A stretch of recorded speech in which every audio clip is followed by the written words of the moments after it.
Well, God bless you, my friends in cyberspace. I want to take these next few minutes to speak about the season that our nation and the church is entering into. As of the time of this videotaping, we're entering into the Christmas holiday season 2011 and into the new year of 2012. But the season that we are referring to is not merely one that is designated by men, and we thank the Lord for living in a place like America where the Christmas holiday is observed and people have a relative freedom of worship. But there is a season that has been ordered by God for this nation and for the church within the nation. God is a wonderful Father. He is a gracious Father who desires a people that are created in His image and after His likeness, that will co-labor with Him to see His glory cover the world as the waters cover the sea. Our worship of God means much more than the lifting up of hands and the singing of praises to Him a few times a week, even though that's a big part of what we do. Worship is what we are. It is the response of a people to a God who created them for His purposes and for His process. Worship is more than the twice a week thing. It is the whole being of who a child of God is. His heart being bended towards the one who has called him to glory and virtue. We must begin to ask ourselves the question in this season: is what we are doing and saying as a people and a nation matching the pattern of heaven?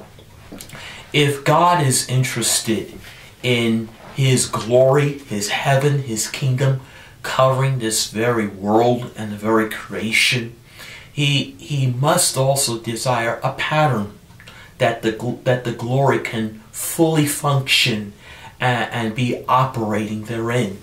God is a God of pattern, and He is a God of purpose. Often we wonder and we tell ourselves that we are to pursue the glory, and all that is good and fine. But in this season, God is looking for the fulfilling of His pattern. We are living in times where we're going to see the great fulfillment of many promises, and yet also the great aspect of peril along the world and in the nations and in the church as well.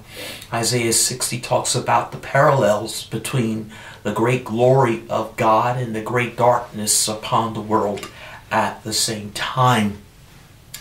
Within this operation of glory, God is bringing a great correction upon the world as well. As a father, and I'm talking to many of you who are parents, who are fathers, correction is an aspect of the raising of your children. And you see the dangers that children can enter in aspect to the wrong associations, wrong friendships, disobedience, and in different methods you try to instill a discipline, and it's basically out of a sense of love and a sense of vision.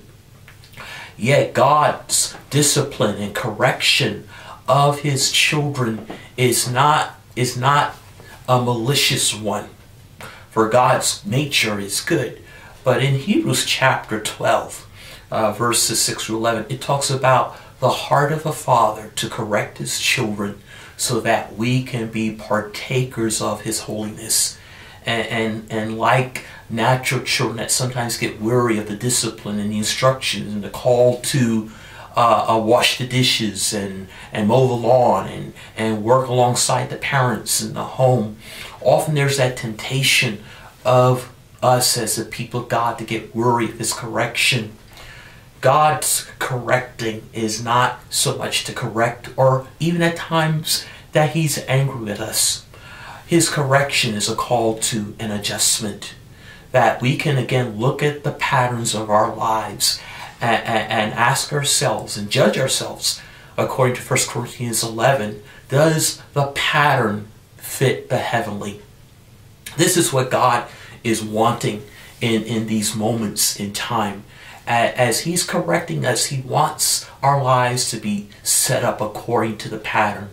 So what we're going to witness in the church and in the nation as well, because God is taking America along for a ride of correction, is that we fulfill our purpose. We serve our generation and our world with the good news of the love of God.